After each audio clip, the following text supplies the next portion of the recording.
আসছে গোপাল, যাচ্ছে গোপাল, ভাবছে গোপাল, আসছে গোপাল।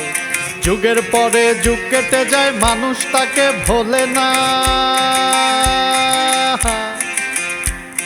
যুগের পরে যুগ কেটে যায়, মানুষ তাকে ভোলে না। চলে না রে, চলে না রে, চলে না রে, চলে না, চলে না রে, চলে না রে, তাকে ছাড়া চলে না। কে সে বলে যায় কে তা? হাসির রাজা, রসিক রাজা, জ্ঞানের রাজা গোপাল ভাঁড়। হাসির রাজা, রসিক রাজা, জ্ঞানের রাজা গোপাল ভাঁড়। সাবস্ক্রাইব করুন রসের ভাঁড়, ক্লিক করুন বেল আইকন। আজকে নতুন মন্ত্রীর শপথ গ্রহণের প্রথম দিন, 10:03, তবু গোপালের কোনো খবর নেই। ও সভাকবি, আজকে প্রথম দিন মন্ত্রী যদি এমন হয়, তাহলে আমার সবার হাল কি হবে বলো তো? 10:03, আজকে নতুন মন্ত্রীর প্রথম দিন। গোপাল হয়তো আনতে গেছে চাল ভাজা, অন্যের ভুলের জন্য আসামি পাবে সাজা। আসামি, আদেশ করুন মহারাজ। আজকে সবার প্রথম দিন তুমি হাত পাখা আনোনি, তাই তোমাকে আমি ক্ষমা করে দিলাম। দ্বিতীয় দিন যদি তুমি হাত পাখা না আনো, তাহলে কিন্তু তোমাকে আমি ফাঁসির দড়িতে ঝোলাবো। আসসালামু আলাইকুম মহারাজ। আসামি নিরীহ প্রাণী, ওকে ক্ষমা করে দিন। হঠাৎ করে এসে গেল গোপাল, খুলে গেল মহারাজের কপাল। চুপ করুন সভাকবি। ইমাম সাহেব, সবার কার্যক্রম শুরু করুন। জি মহারাজ। আউযু বিল্লাহি মিনাশ শাইতানির রাজিম। বিসমিল্লাহির রহমানির রহিম। কুল হুয়াল্লাহু আহাদ, আল্লাহুস সামাদ, লাম ইয়ালিদ ওয়া লাম ইউলাদ ওয়া লাম ইয়াকুল লাহু কুফুয়ান আহাদ। মারহাবা মারহাবা।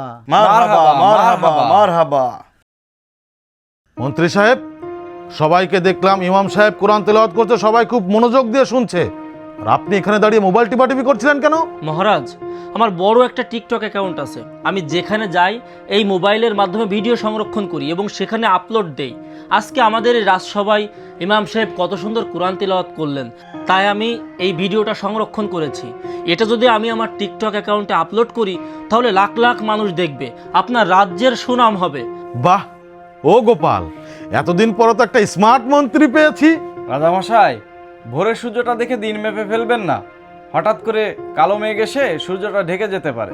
ও গোপাল, তোমার কথার প্যাচ খুঁজতে গেলে তো আমার রাজসভা শেষ হয়ে যাবে, তবুও আমি কথার কোনো মানে পাবো না।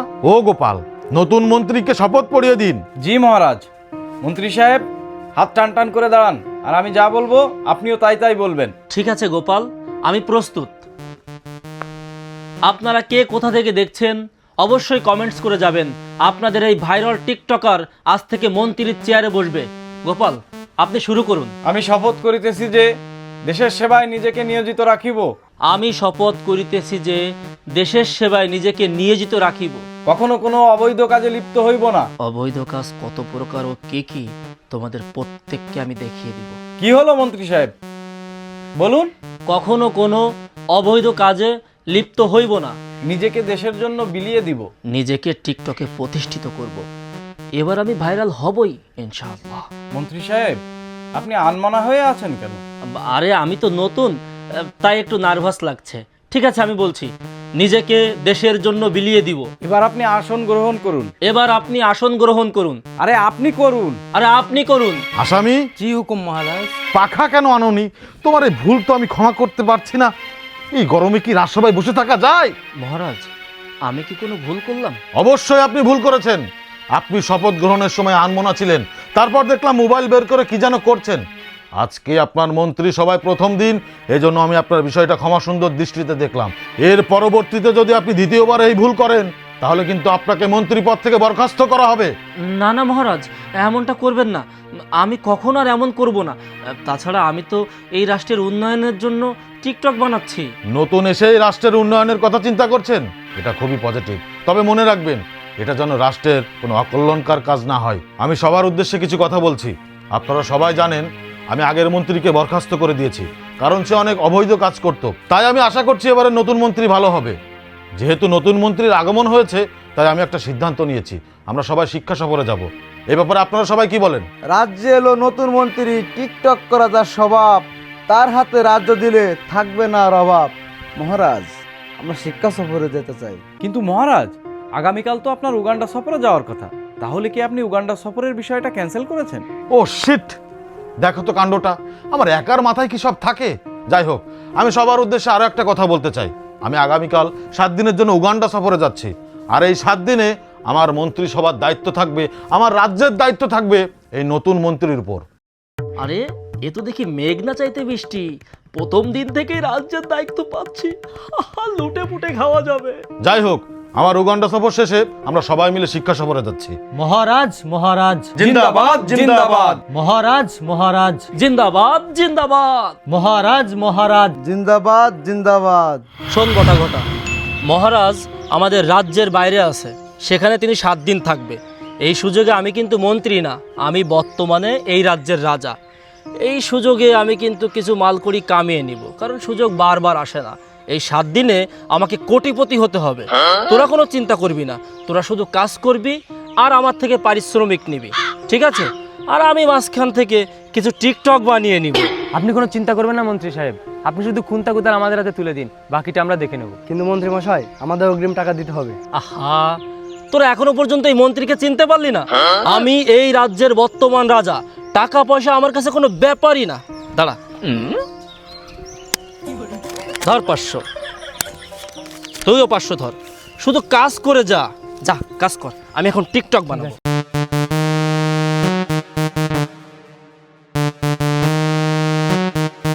আহা, মালাটা যাচ্ছে না কেমন?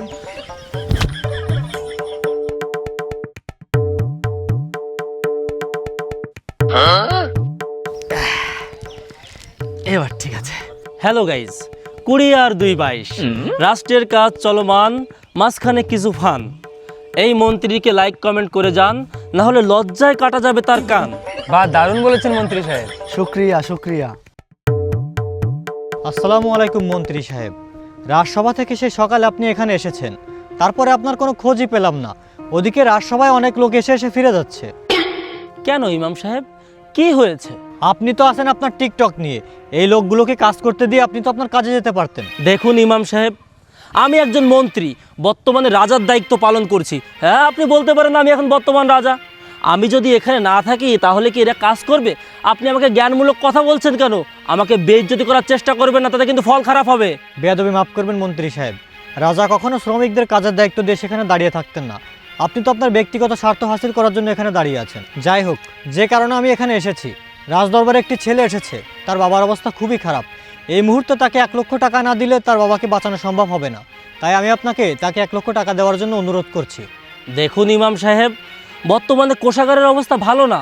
এখন যদি কোষাগার থেকে তাকে এতগুলো টাকা দিয়ে দেই, তাহলে আমাদের রাষ্ট্র চলবে কিভাবে? কিন্তু মহারাজ তো কখনো কাউকে দান করতে পিছপা হননি। আপনি তাকে টাকাটা দিয়ে হিসাবটা লিখে রাখুন, মহারাজ আসলে তাকে হিসাবটা বুঝিয়ে দিবেন। এই রে, তাহলে তো আমার খাওয়ার ধান্দা আছে। ইমাম সাহেব, আপনি কোনো চিন্তা করবেন না, আপনি যান, তাকে পাঠিয়ে দিন, তার সঙ্গে আমি কথা বলে তাকে সমাধানটা করে দিব। জি মন্ত্রী সাহেব। এই বটা ঘটা, কাজ করো। হ্যালো গাইজ, আমরা আবারও ফিরে এসেছি আপনাদেরকে সেই রাষ্ট্রের মূল্যবান কার্যক্রম দেখানোর জন্য। আপনারা সবাই আমাদের জন্য দোয়া করবেন, ভালো থাকবেন, দেখতে থাকুন। আসসালামু আলাইকুম মন্ত্রী সাহেব। ওয়ালাইকুম আসসালাম। কে তুমি? মন্ত্রী সাহেব, আমার বাবা খুব অসুস্থ। মহারাজের সাথে আমার এই বিষয়ে কথা হয়েছিল, তিনি আমার বাবার চিকিৎসার জন্য টাকা দেবে। আমি রাজসভায় গিয়েছিলাম, গিয়ে শুনলাম মহারাজ উগান্ডা ভ্রমণে গিয়েছে। এখন আমি কি করব? দেখুন, আপনি এতটা ভেঙে পড়বেন না। মহারাজ যেহেতু আপনাকে টাকা দিতে চেয়েছে, তখন আমি আপনাকে টাকাটা দিব। তবে এই টাকাটা নিতে গেলে আপনার কিছু কাজ করতে হবে, সেই সত্ত্বে আমার কিছু কথা আছে। কি কথা মহারাজ? মন্ত্রী সাহেব বলুন। তুমি তো ভুল কিছু বলনি। যেহেতু আমি রাষ্ট্রের দায়িত্বে আছি, আমাকে তুমি মহারাজ বলতে পারো। তাছাড়া মহারাজের অনুপস্থিতিতে এই রাষ্ট্রের সকল কিছু তো আমিই দেখাশোনা করি। জি জি, তাই হোক, আমাকে তাড়াতাড়ি টাকাটা দেন, আমাকে হাসপাতালে যেতে হবে। আরে, তোমাকে আমি এতগুলো টাকা দিব, কমসে কম 50,000 টাকা। তার জন্য তোমাকে একটু কষ্ট করতে হবে। বিষয়টা হচ্ছে যে তুমি আমাকে বলবে যে মহারাজ, আমার বাবাকে 50,000 টাকা দিন না, আমার বাবা খুবই মুমূর্ষু। বুঝতে পেরেছো? আর এই বিষয়টা আমার লোকেরা ভিডিও করবে, তারপর আমি এটা সোশ্যাল মিডিয়াতে আপলোড করব, অনেক মানুষ দেখবে, এই রাজ্যের রাজার সুনাম হবে, সাথে আমার প্রমোশন হবে, তোমার বাবাও সুস্থ হলো, আমারও উপকার হলো। বিষয়টা কি বুঝতে পেরেছো?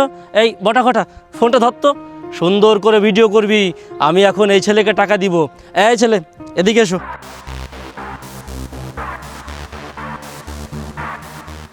এখানে দাঁড়াও। আমি হচ্ছি এই রাজ্যের দয়ালু মন্ত্রী। আমার দয়ার ভাণ্ডার খুলে মানুষকে দান করতে আমার খুব ভালো লাগে। আজকে আমি আমার তরফ থেকে এই ছেলেটাকে 50,000 টাকা তার বাবার চিকিৎসার জন্য দান করছি। এই ছেলে টাকাটা রাখো। আপনারা বেশি বেশি করে আমাদের জন্য দোয়া করবেন। রাষ্ট্রকে সামনের দিকে এগিয়ে নিয়ে যেতে আপনারা সবাই বেশি বেশি করে শেয়ার করে দিন। হ্যালো, ইমার্জেন্সি ভাবে হাসপাতালে চলে আসুন, আপনার বাবা মারা গিয়েছে। কি আমার বাবা মারা গেছে? আরে কি ব্যাপার, লোকটা এভাবে দৌড় দিল কেন? শিট, আমার প্রজেক্টটাই লস, একটু জন্য ভিডিওটা বানাতে পারলাম না। এই বটাখটা কাজ করো, ফোন দাও।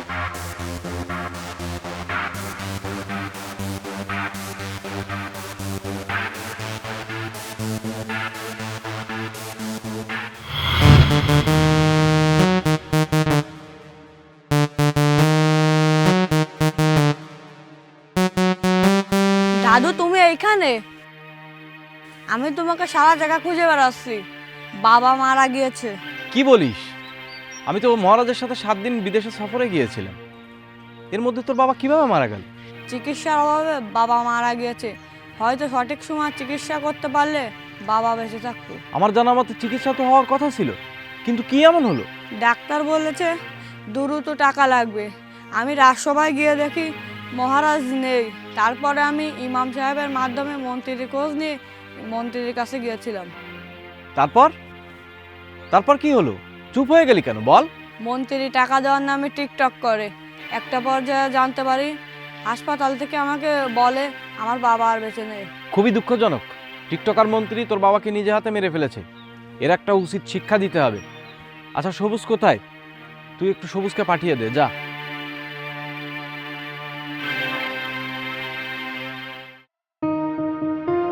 দাদু, আপনি আমাকে ডেকেছেন? হ্যাঁ, আমি তোমাকে ডেকেছি। চলো, আমাদের একটা নতুন মিশন কমপ্লিট করতে হবে। নিশ্চয়ই মন্ত্রীকে সাজা দিতে হবে। হ্যাঁ, তুই একদম ঠিক ধরেছিস। মন্ত্রীকে শিক্ষা দিতে হবে।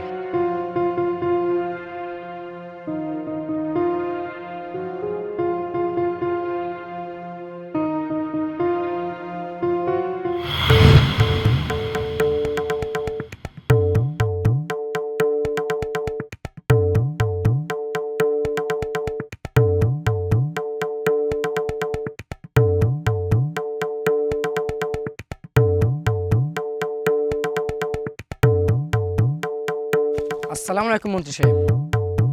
ওয়ালাইকুম আসসালাম। কিছু বলবা নাকি? জি, কিছু কথা বলার জন্য এসেছি। আমার বোনের বিয়েতে অনেকগুলো টাকা লাগবে। শুনেছি আপনি অনেক দয়ালু। যদি আপনি কিছু টাকা দিতেন তাহলে আমার অনেক উপকার হতো। আরে কোনো সমস্যা নেই, তুমি এভাবে কেন কথা বলছো? আমি তো তোমাদের মতোই মানুষ খুঁজি। এই বটাখটা মোবাইলটা সুন্দর করে ধর, আমি তার সাথে কথা বলবো। দেখুন বন্ধুরা, আপনাদের দয়ালু মন্ত্রীর কাণ্ডটা দেখুন। আমাদের লাইভটি মনোযোগ দিয়ে দেখুন। কিছুক্ষণের মধ্যেই হতে যাচ্ছে কাঙ্ক্ষিত ভিডিও। আপনারা দেখছেন ভাইরাল মন্ত্রীর টিকটক। আজকে আমি একজন অসহায় মানুষকে তার বোনের বিয়ে দেওয়ার জন্য 50,000 টাকা উপহার দিব। তো ভাই, আপনি কোনো চিন্তা করবেন না, আপনার টাকাটা আমি এক্ষুনি দিয়ে দিচ্ছি। আর আপনারা আমার এই ভিডিওতে লাইক করবেন, কমেন্ট করবেন, আর আমাদের এই রাষ্ট্রকে সামনের দিকে এগিয়ে নিতে বেশি বেশি করে শেয়ার করবেন। ভাইজান, এই টাকাগুলো নিন। ফোনটা কেটে দাও, আমার কাছে দাও। আরে শালা, এ তো হিট ডায়লগ, হিট টিকটক হয়েছে, এটা ভাইরাল হবেই হবে। হাই, টাকা দাও। টাকাটা দিয়ে আপনি আবার কেড়ে নিলেন কেন? চুপ করো। তুমি একজন মন্ত্রীর মুখের উপর কথা বলো কেন? তোমাকে আমি এতগুলো টাকা দিব, তুমি কি করে ভাবলে? তুমি আমার কাছ থেকে সর্বোচ্চ 500 টাকা ডিজার্ভ করো। ধরো। এই, তোরা কাজ কর। দাঁড়ান মন্ত্রী সাহেব, আপনি আমার সাথে কাজটা ভালো করলেন না। লাগবে না আপনার টাকা, ধরেন। খুব দ্রুতই আপনি একটা খারাপ সংবাদ শুনতে যাচ্ছেন। তোকে আমি ফাঁসির দড়িতে ঝোলাবো। তোর এত বড় সাহস, তুই এই রাজ্যের মন্ত্রীর মুখের উপর কথা বলিস? এই বটাঘটা, ওর নাম্বারটা রেখে দে, আমি ওকে সাজা দিবই দিব।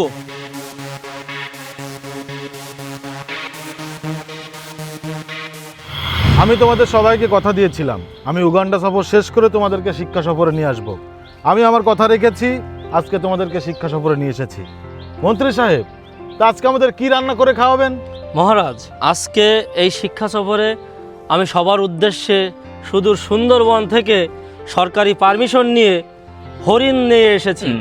আজ আপনাদের সবাইকে আমি সেই হরিণের মাংস খাওয়াবো। বাহ বাহ, খুবই ভালো লাগলো শুনে। তো গোপাল, আমরা উগান্ডা সফর কেমন কাটালাম সবাইকে একটু গল্প করিয়ে শোনাও। মহারাজ, এ সফরের বর্ণনা আমার মুখে বলা অসম্ভব। তবে আমি যতগুলো দেশ সফর করেছি তার মধ্যে একমাত্র দেশ হচ্ছে বাংলাদেশ, যেখানে শান্তিতে ভরপুর। আমাদের দেশের মানুষ সবাই সবাইকে ভালোবাসে এবং সবাই সবাইকে ভালোবাসার জালে আটকে রাখে।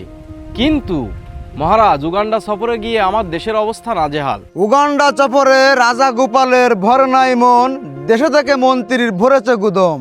সভাকবি, আপনার কথার মধ্যে কেমন একটা প্যাস প্যাস লাগছে। মহারাজ, আপনি কবির কথায় কিছু মনে করবেন না। কবির কাজ ছন্দ মিলিয়ে কথা বলা, সে কাজটাই করেছে। না, তা ঠিক, তা ঠিক, কিন্তু মন্ত্রী মশাই, ক্ষুধার জ্বালায় তোমার পেট চোচো করছে, রান্না বান্না কত দূর? মহারাজ, আপনি সবার খাওয়া দাওয়া নিয়ে কিচ্ছু মনে করবেন না। আমি সঠিক সময়ে সবাইকে খাবার দিব। তবে যদি কিছু মনে না করেন তাহলে একটা কথা বলি। বলো মন্ত্রী, বলো। তার আগে একটা কথা বলো তো, তুমি এই 7 দিনে কি কি অভিজ্ঞতা অর্জন করলে? মহারাজ, আমি এই 7 দিনে আমার জীবনের সেরা সকল অভিজ্ঞতাগুলো অর্জন করেছি। আমি এই 7 দিনে যত কাজ করেছি সব কিছু আমার এই মোবাইলে ধারণ করেছি। আপনি তো জানেন আমি একজন প্রফেশনাল টিকটকার। আমি যেখানে যে কাজ করেছি সব কিছু মোবাইলে ধারণ করে টিকটক বানিয়েছি, তারপর সেগুলো টিকটকে আপলোড করে দিয়েছি। সেখানে মানুষ দেখেছে, লাইক করেছে, কমেন্টস করেছে এবং শেয়ার করে পুরো রাজ্যকে দেখিয়ে দিয়েছে, যার জন্য কিন্তু আমাদের এই রাজ্য আরও সামনের দিকে এগিয়ে চলেছে। আপনি কোনো চিন্তা করবেন না, আমি আপনার রাজ্যকে কিভাবে সামনে নিতে হয় সে কাজ কিন্তু এই টিকটকের মাধ্যমে প্রতিষ্ঠিত করে যাচ্ছি। বাহ বাহ, তাই নাকি? এটা তো দারুণ ব্যাপার। মহারাজ, বলছিলাম কি, রান্না হতে তো এখনো 1 ঘন্টা বাকি। এই 1 ঘন্টা, এই অলস সময়টাকে যদি আমরা নষ্ট না করে সবাই মিলে টিকটক বানিয়ে স্মৃতির পাতায় রেখে দেই, তাহলে কেমন হবে বলুন তো? বাহ বাহ মন্ত্রী, তবে তাই করো। ঠিক আছে, তুমি তাহলে ক্যামেরাটা বের করো আর সভাকবিকে দিয়ে প্রথমে শুরু করো। সভাকবি, তাহলে আপনি শুরু করুন। 3, 2, 1, গো। দুভাগে তরকারি হলো, সিদ্ধ হলো আলু, আমাদের পিকনিকের বাবরসি হলো মন্ত্রীর খালু। বাহ কবি, বাহ, সুন্দর বলেছো। জন্ম হোক যথাতথা, কর্ম হোক ভালো, এমন মন্ত্রী রাজ্যে থাকলে নিভে যাবে আলো। বাহ বাহ ইমাম সাহেব, তুমিও তো দারুণ বলেছো। কি ব্যাপার, ইদানিং কি তুমিও কবি হয়েছে নাকি? না, বুঝতে পেরেছি, এই সভাকবির সাথে থাকতে থাকতে তুমিও 2-1টা কবিতা বলতে শুরু করেছো। বাহ বাহ, দারুণ হয়েছে। ও গোপাল, তুমিও নিশ্চয় ফাটিয়ে দেবে। মহারাজ, সবাই যখন ফাটাচ্ছে তাহলে গোপাল ফাটালে দোষ কিসে?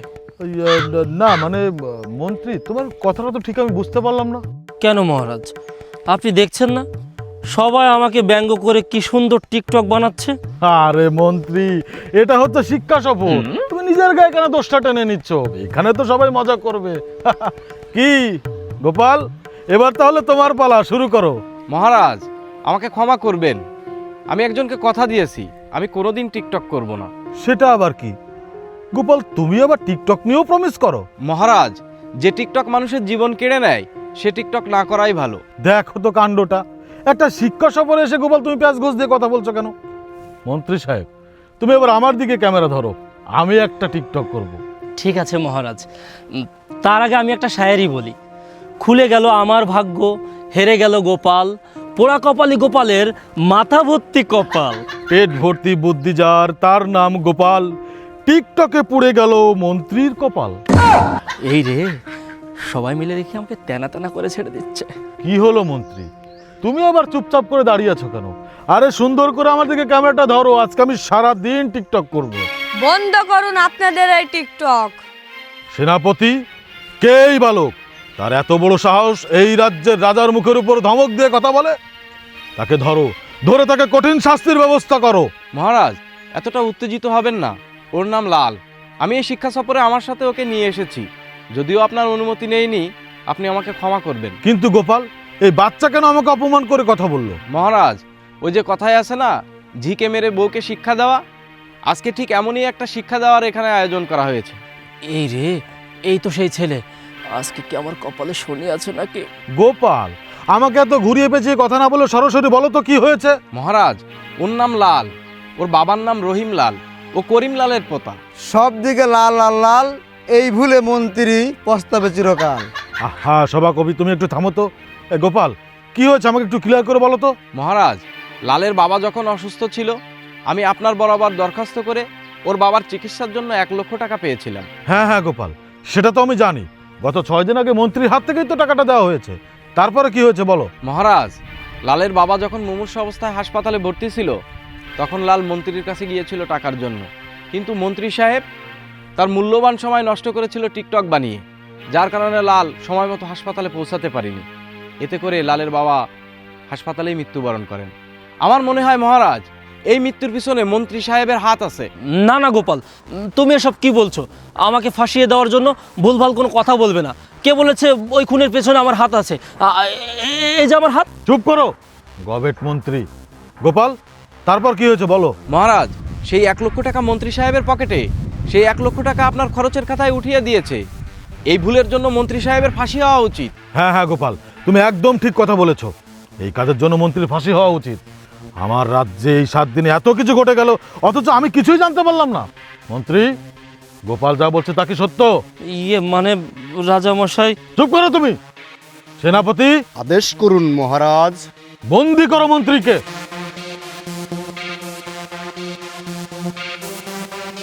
মহারাজ, বিষয়টা এখানেই শেষ নয়, সে আরো জঘন্যতম অপরাধ করেছে। আপনার দুর্বলতার সুযোগ নিয়ে রাজ্যের বিভিন্ন স্থানে গিয়ে সে টিকটক বানিয়েছে। মানুষের সিম্প্যাথিকে কেন্দ্র করে হাজার হাজার মানুষকে অসহায় করে তুলেছে। শুধুমাত্র ফলোয়ার যুক্ত করার নেশায় নিজের মহাদায়িত্ব ভুলে টিকটকে ভাইরাল হতে চেয়েছে। তুমি ঠিক বলেছো গোপাল, তুমি আমার অন্তর্চক্ষু খুলে দিয়েছো। আমি এই রাজ্যের রাজা, আমি খুব দয়ালু। মানুষকে কোনো বিচার না করে আমি খুব সহজে আপন করে ফেলি, যার জন্য তো বারবার আমার রাজ্যে অশান্তি চলে আসে। মন্ত্রী সাহেব আরও একটা মারাত্মক ভুল করেছে, সে নিজ হাতে মসজিদ ভেঙেছে। কি? মসজিদ ভেঙেছে মানে? হ্যাঁ মহারাজ, মানুষের মন ভাঙা আর মসজিদ ভাঙা সমান কথা। সবুজের বোনের বিয়ের জন্য আমি আপনার কাছে দরখাস্ত করেছিলাম, 50,000 টাকা আপনি দিতেও চেয়েছিলেন।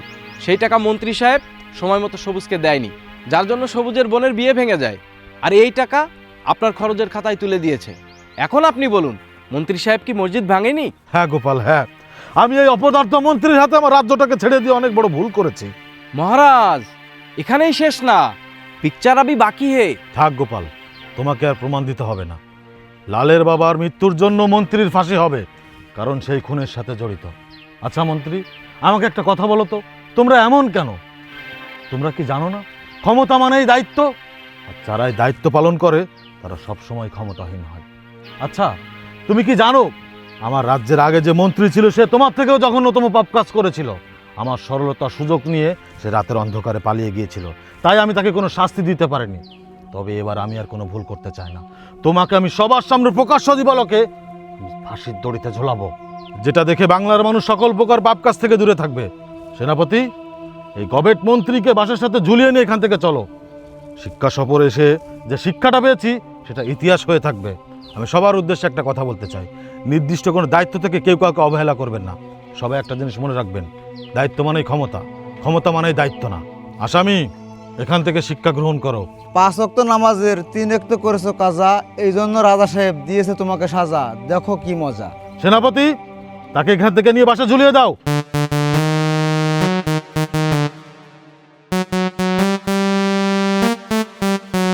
সবাই শুনুন শুনুন, মন্ত্রী ছেড়ে দিয়েছে টিকটক, এখন রাজ্য চলবে ঠিকঠাক। প্লিজ ক্ষমা করে দিন না মহারাজ, প্লিজ।